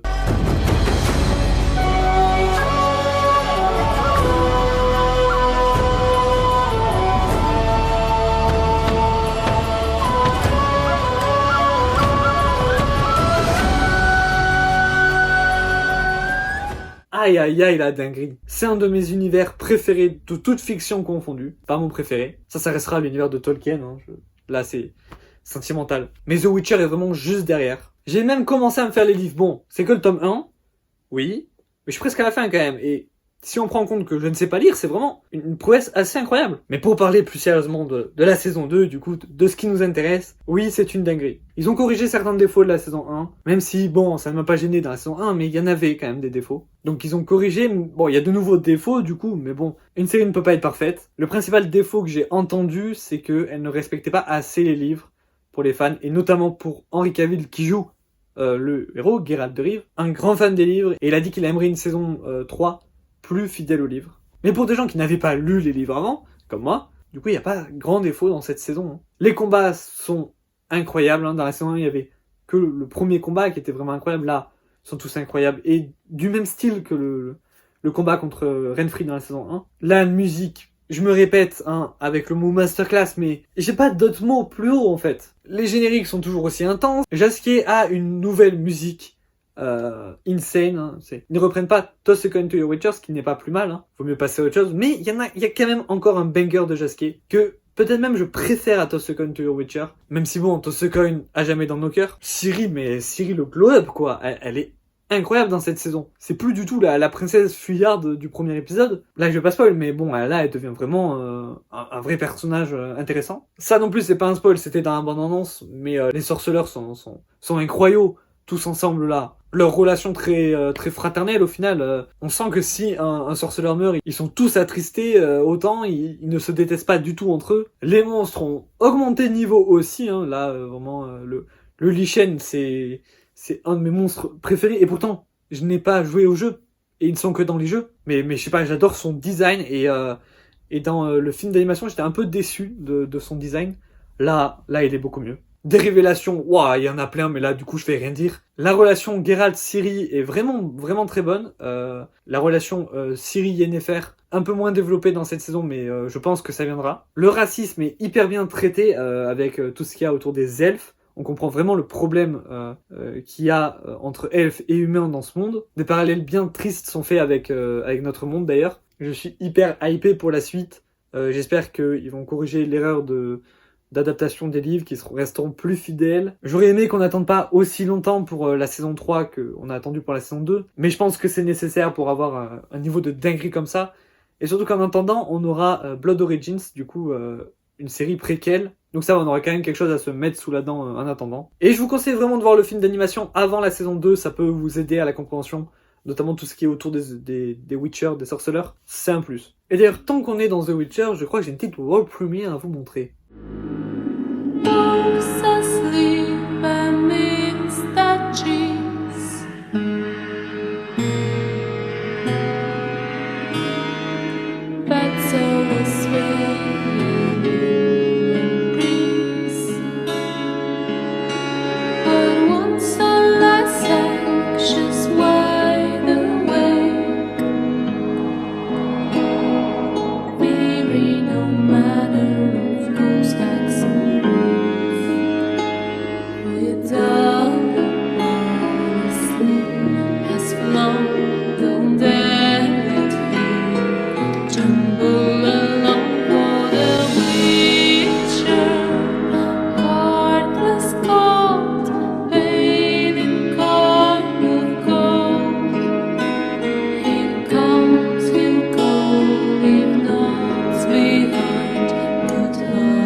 On en arrive à l'œuvre musicale de l'année. Je mets œuvre musicale parce que ce n'est pas que album. Il peut y avoir des mixtapes, des singles, des EP. On n'est pas cantonné qu'aux albums, même si ça reste une majorité d'albums.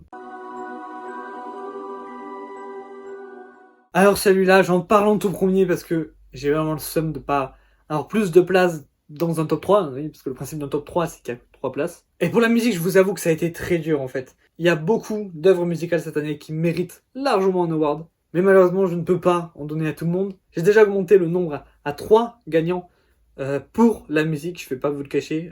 Les films, séries, c'était mieux, mais c'était pas nécessaire non plus d'en faire gagner 3. Là, il aurait fallu que j'ai au moins un top 10, genre. J'en parle maintenant parce que c'est vraiment, ça a été longtemps lui qui gagnait l'award, pas forcément le 1, mais au moins le 2 et le 3, quoi. Skyled and Icy de 21 Pilots. Cet album est une masterclass, j'avais écrit toute une vidéo dessus que j'avais tournée, qui n'a jamais passé le montage parce que c'est l'époque où je n'arrivais toujours pas à analyser une œuvre musicale. Maintenant j'ai réussi grâce à une œuvre qu'on verra plus tard. Non, Skyled and Icy, c'est incroyable. Ça parle de tellement de trucs, ça a tellement de sens cachés. En plus, c'est 21 Pilots, c'est un groupe que j'adore. La direction artistique est incroyable. Le live était insane. Si je dois vous conseiller 2-3 sons, c'est évidemment le dernier, Redecorate, qui est mon préféré de l'album. Shy Away, qui est vraiment une des premières, si ce n'est la première. Je sais plus si c'est Shy Away ou Shocker la première. Je crois que c'était Shy Away. De toute façon, Shy Away et Shocker, c'est vraiment parmi les meilleurs de l'album. Gojira. Alors oui, j'ai le vinyle. Alors à la base, je comptais acheter le vinyle ou le CD de tout ce dont j'allais parler aujourd'hui. En fait, pour la plupart, je m'y suis pris trop tard. Donc la prochaine fois, j'essaierai d'avoir le vinyle ou au moins le CD de toutes les œuvres dont je vais parler. Ok, donc Gojira, c'était une grosse surprise parce que c'est un groupe que j'ai découvert avec cet album. Groupe de métal français est très très bon. Alors c'est pas non plus le meilleur album de tous les temps, mais franchement, ça fait bien le taf. Ça parle d'écologie, de souffrance humaine, ça parle de beaucoup de choses engagées. Le métal est très engagé de base. Gojira l'est vraiment aussi. L'enchaînement entre Fortitude et The Chant est une masterclass. Et je ferai sûrement une vidéo un jour pour vous parler du métal et l'écologie, le véganisme par conséquent. Parce que c'est hyper intéressant. Mais ça, c'est pour une autre fois.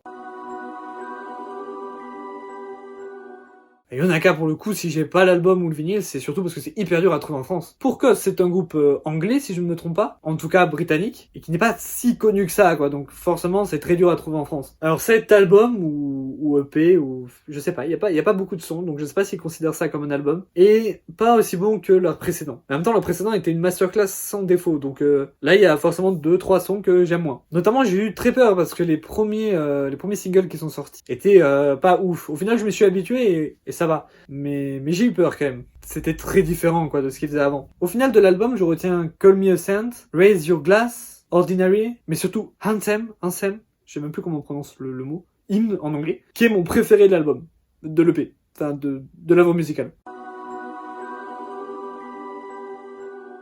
L'album est génial et si long, en bien, hein. Genre, il y a vraiment beaucoup de sons. Garbage, je connaissais pas du tout avant. De ce que j'ai compris, c'est un peu leur retour, là. Bah, quel retour masterclass, finalement. Vraiment, ce groupe est incroyable. Pourquoi j'en ai jamais entendu parler? Ils ont repris Because the Night et Starman, qui sont parmi les meilleurs de l'album. Pas les meilleurs, mais parmi les meilleurs. On peut aussi citer The City Will Kill You et Time Destroy Everything. Je vous conseille vraiment si vous aimez le rock à l'ancienne. Ah, Cranberries, qui est mon deuxième groupe préféré, je vous le rappelle, j'aime le rappeler. J'ai fait une vidéo sur eux d'ailleurs, mais elle commence à dater et elle a très mal vieilli. Je veux refaire une vidéo sur eux, réactualisée. Et ce sera fait, ne vous inquiétez pas. En attendant, cette année, un album compilation hommage à Dolores. Très bel hommage et au final, du coup, ça fait une compilation de très bons morceaux de Cranberries, donc bah c'est vraiment bien.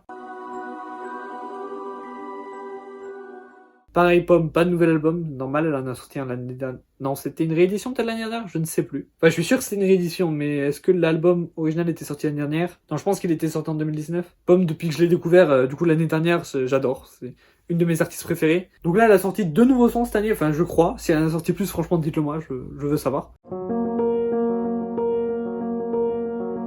Des titres très bons comme d'habitude, petite préférence pour À perte de vue, qui en plus parle de sujets qui me parlent à moi, la souffrance animale, là en l'occurrence des cachalots. Dans Pomme, ça fait plaisir et j'ai vraiment hâte de ton prochain album.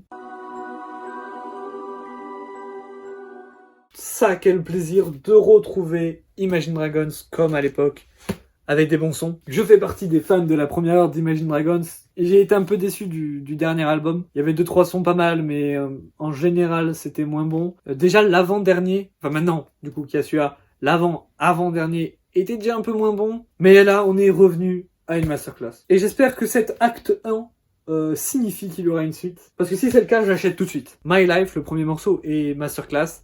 Il y en a d'autres, des masterclass dans cet album. Alors j'ai beaucoup été étonné cette année, mais là, c'est fou. Vous connaissez sûrement Olivia Rodrigo pour des chansons qui ont été très populaires sur TikTok. Ben j'ai écouté son album complet par curiosité, c'est une dinguerie, tout simplement du rock moderne au final. Au niveau des mélodies et de la musicalité, on a atteint un niveau assez fou avec cet album. Et il y a vraiment différents styles de mood selon les sons, il y en a des tristes, d'autres plus joyeux, d'autres plus dansants. C'est fait que l'album est assez polyvalent et c'est pas mal pour un album. Après il y a des thèmes qui sont peut-être un peu enfantins, un peu adolescents, mais en même temps elle est très jeune quoi, donc on peut lui pardonner. Donc ouais, hyper surpris mais agréablement surpris quoi. Nouvel album de Coldplay, très bon, hein, comme d'habitude avec Coldplay, même si un peu court, je trouve. Surtout si on prend en compte qu'il y a beaucoup d'interludes. Alors les interludes sont vraiment bien, hein, c'est vraiment, ça pose l'ambiance de l'univers de l'album. Mais au final, du coup, ça fait très peu de sons, hein, il doit y en avoir 5, 6 à tout péter. Après, des sons vraiment très bien, hein. Des feats assez improbables avec Selena Gomez, avec BTS, mais des très bons sons au final. C'est vraiment l'album de la joie. Enfin, j'ai pas analysé les paroles, peut-être c'est vraiment des paroles très deep, mais il me semble pas. En tout cas, musicalement, c'est vraiment la joie. Et ma préférée de l'album, c'est People of the Pride. Et puis c'est beau, juste la cover et tout, c'est beau. Cette année, il y a eu beaucoup de covers très très belles.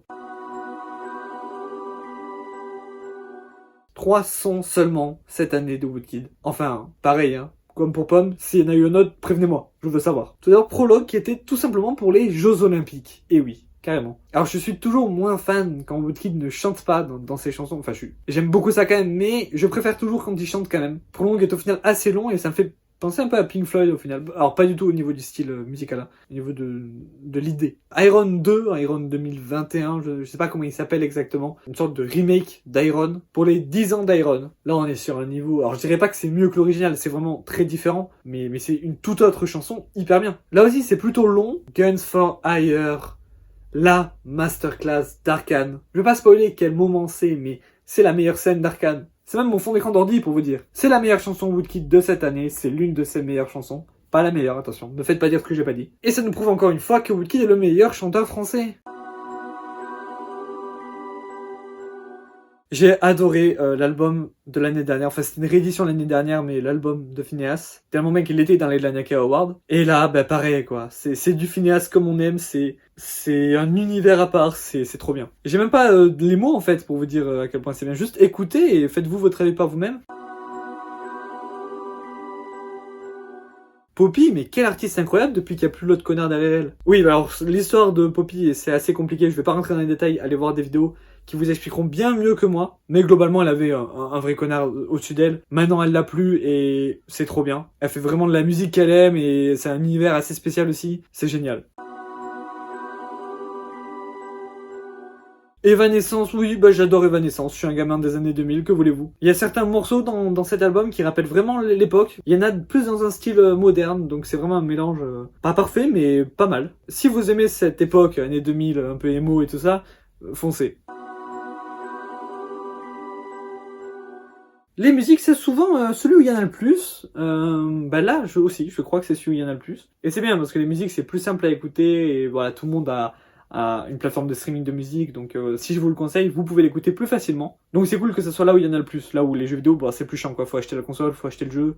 On commence tout de suite avec Tout est trop beau de Maxence. J'en ai pas parlé dans les Lanyaka Awards, tout simplement parce que je savais pas trop quoi dire dessus, mais j'ai adoré cet album. Premier album de Maxence, du coup, ancien youtubeur, si on peut le dire, parce qu'en fait, il était pas trop actif sur YouTube de base, il a toujours été plus dans la musique. Mais vous le connaissez sûrement de YouTube, en tout cas, Maxence. Et là, son album, ouais, de cette année, des albums de YouTubeurs, entre guillemets, du coup, parce qu'il est pas trop, lui, de cette année, c'est-à-dire que je prends son album, la mixtape de Seb, l'album de Kian Kojandi, même si, bon, il est pas YouTuber non plus, vous m'avez compris, et l'album de McFly et Carlito, c'est clairement lui le meilleur. Je rentre totalement dans son univers. Alors, oui, bon, Seb et Kian, c'est pas trop mon style de musique de base, mais Maxence non plus, en fait, au final. Mais pourtant, j'adore. Et juste 2 mots sur McFly et Carlito, j'ai pas trop kiffé l'album, mais par contre, le morceau avec Big Flo et Oli, j'ai bien aimé. Peut-être parce que je suis un fan de Big Flo et Oli, ouais, ça joue peut-être dessus. Mais celui-là, je l'ai trouvé vraiment cool. Alors, pas au niveau des chansons de Big Flo et Oli, mais ça va, ça passe. Voilà, j'en parle ici parce que sinon j'en parlerai jamais, donc voilà, c'est dit. Voilà, bah alors pour moi, c'est le grand retour d'Imagine Dragons, comme je l'ai dit cette année, avec Mercury Part 1 et le générique d'Arcane, ouais, non, ils se sont surpassés, ça me replonge en enfance, c'est incroyable. Van Weezer, j'ai pas écouté encore. Pourtant, on m'a bien dit de l'écouter, et j'aime bien les sons de Weezer que j'ai entendus par-ci par-là, mais j'ai pas encore écouté celui-là, et bon, bah c'est du rock, hein, donc si vous aimez le rock, je vous le conseille. La vie de luxe Dark Edition de Youvdi, alors... Je connais Youvdi que de nom, vraiment. Je connais pas du tout ce qu'il fait. Je sais même pas si c'est du rap, du rock, j'ai aucune idée. Vous voyez à quel point mes recherches sont approfondies. Hein. Non, par contre, du coup, j'ai fait vite fait des recherches, quoi, et la cover de l'album est stylée, de fou. Ziak Akimbo, bah là pareil, hein, aucune idée de ce que c'est, je suis désolé. Hein. Je connais juste pas, mais si c'est cité ici, ça veut dire que c'est l'album préféré de quelqu'un de cette année, donc allez écouter, quoi, si vous aimez bien. Si vous avez le feeling, si vous vous dites, oh, la cover est jolie, le nom m'inspire... Ou juste si vous vous dites, ah mais je connais ça, mais je savais pas qu'il avait sorti un nouveau son, ben voilà, maintenant vous le savez. Typhoons de Royal Blood, j'espère que je prononce bien.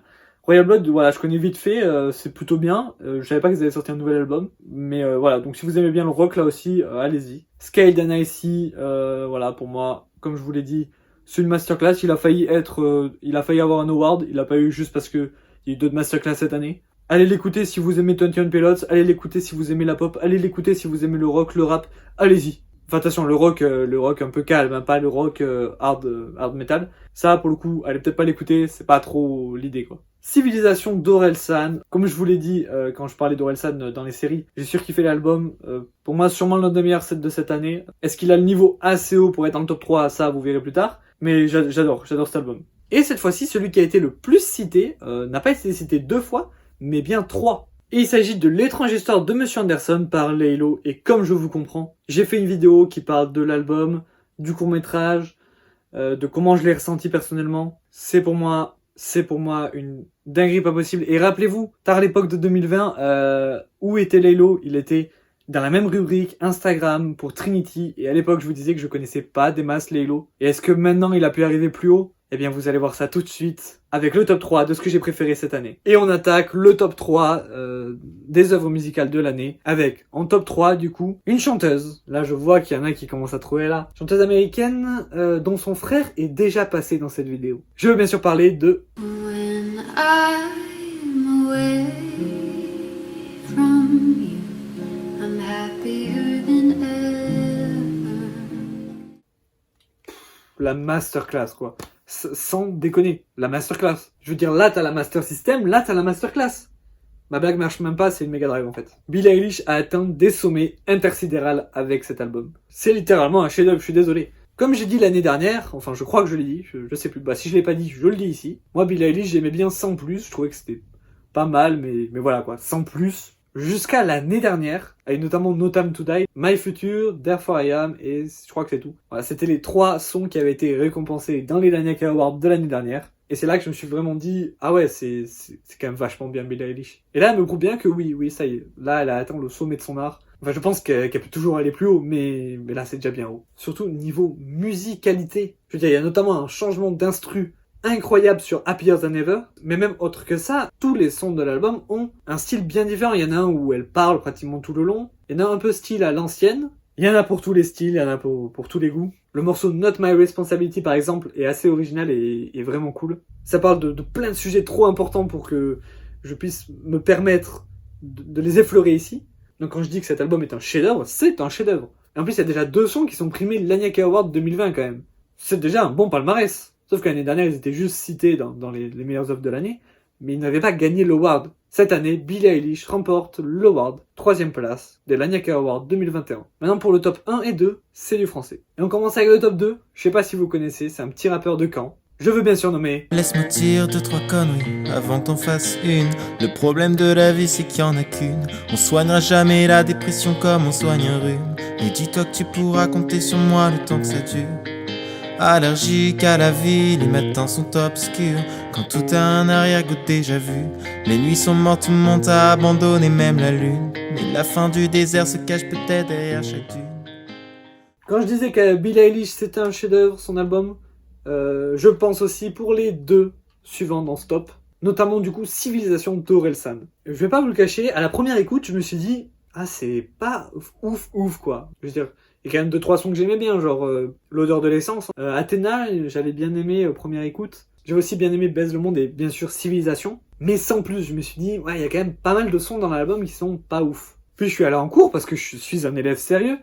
Et je suis allé acheter l'album en CD, genre. Là, juste là.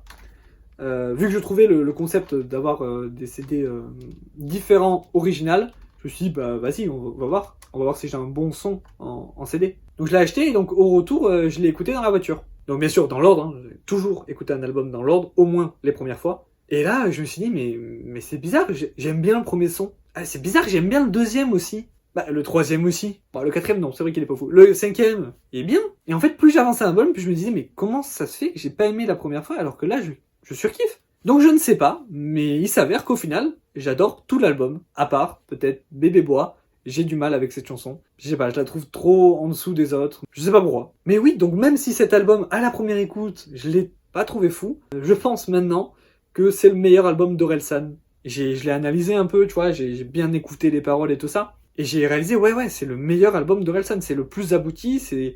Dedans, on apprend qu'il est vraiment heureux maintenant, il habite à Caen, il est plus à Paris, ce qui le déprimait dans les précédents albums, il a une femme, il est heureux avec elle. Il lui dédie quand même 3 à 4, peut-être même plus de morceaux dans l'album. Athéna, mon préféré de l'album, je trouve que c'est une meilleure chanson d'amour que Paradis, et ça faut le faire. Parce que Paradis c'était déjà une masterclass de fou. J'ai l'impression qu'il faudrait une partie 2 à cet album, une réédition ou une partie 2 tout simplement. Ce qu'on n'aura pas, une réédition peut-être, mais une partie 2, non. Il a l'air de vouloir faire une pause dans la musique, donc on n'aura pas d'album d'Orelsan avant un moment. Je pense qu'il va revenir un jour, mais je pense que déjà le prochain qu'on aurait, c'est un casseur-flotteur, et ça aussi je pense qu'il va falloir attendre longtemps. Mais non, du coup je ferai une vidéo, c'est sûr et certain, sur les albums d'Orelsan entiers, où je parlerai bien en profondeur de celui-là, et de pourquoi c'est le meilleur selon moi. En fait, c'est peut-être parce que dans cet album, il y a un peu le côté un grand pouvoir implique de grandes responsabilités. Et vu que je suis un fan absolu de Spider-Man, c'est peut-être pour ça du coup que j'aime bien cet album. Et pour les curieux qui se demanderaient du coup quel CD j'ai eu, baise le monde. Donc j'étais très content parce que dès la première écoute, j'avais bien aimé ce morceau. Qu'est-ce qui peut être encore mieux qu'Happier Than Ever et Civilisation? Eh bien, tout simplement...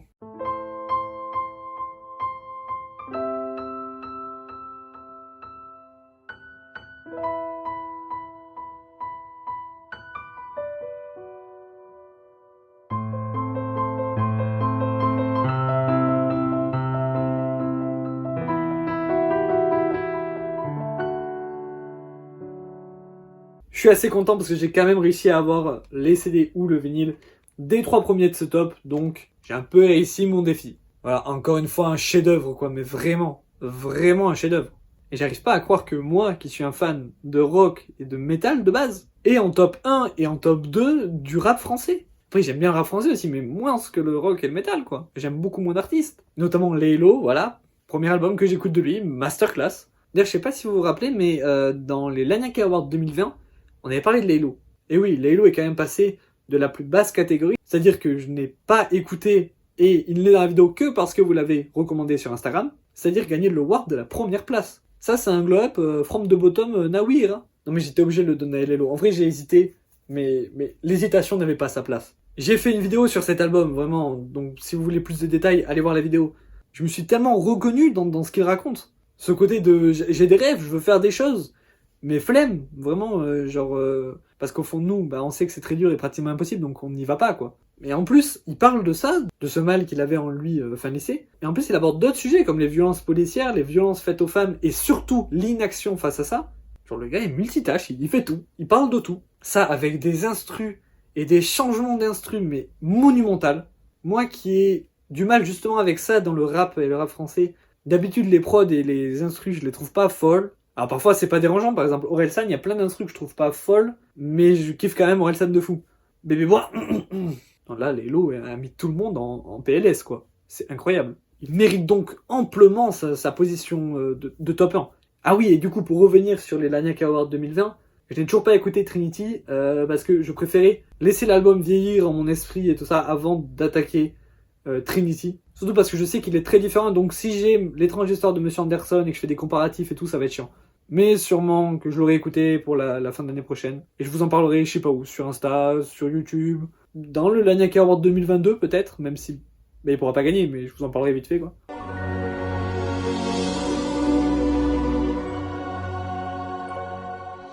Ah, 2021, quelle année quand même. On va bien sûr se regarder le récap de l'année en musique, mais avant j'aimerais féliciter les grands vainqueurs, c'est-à-dire ceux qui ont gagné la première place de chaque catégorie. Dans la catégorie film Spider-Man No Way Home, dans la catégorie série The Witcher saison 2, dans la catégorie jeux vidéo les remakes Pokémon 4G de Diamant et Perle, et dans la catégorie œuvre musicale, l'étrange histoire de Monsieur Anderson par Laylo. Maintenant on peut se regarder le récap de l'année.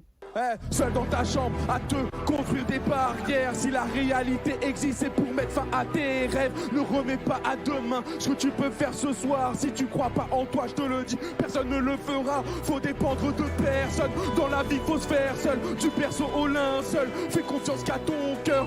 Avant d'apprendre à rire, on pleure. Après la vie, on meurt. Lève-toi, prends les armes et bats-toi pour. Tu es capable d'accomplir de grandes choses.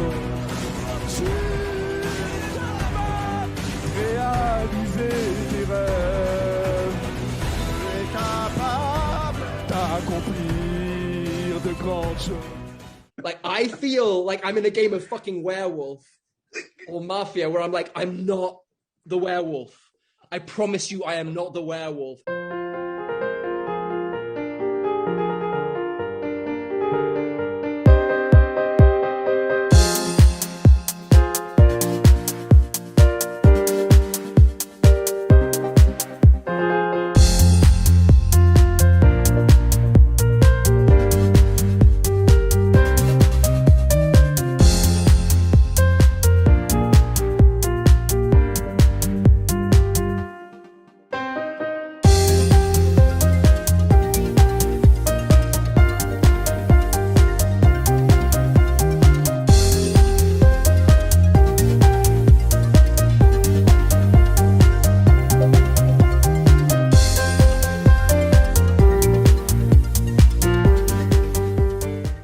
mais je te jure.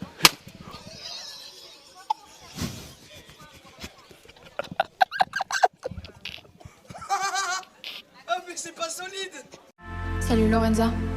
Salut. T'es allée clubber? Ah bah oui, oui, oui. Alors raconte. J'ai rencontré ce clampin en allant au paradise. Un extra brun sexy avec un max de fric. Il s'appelait Donatien, me semblait bien radin. Et il vendait du vin. J'ai donc sorti le grand jeu, j'ai joué la tête. Je lui ai parlé de salaire, il m'a dit pas trop cher. Il m'a pris par la main, m'a présenté Fabien pour que je vende leur vin, oh oui leur vin. Donna, tourne-toi, tourne-toi. Donna, Donna, tourne-toi, tourne-toi. Trop tard. Donna, Donna, tourne-toi, tourne-toi.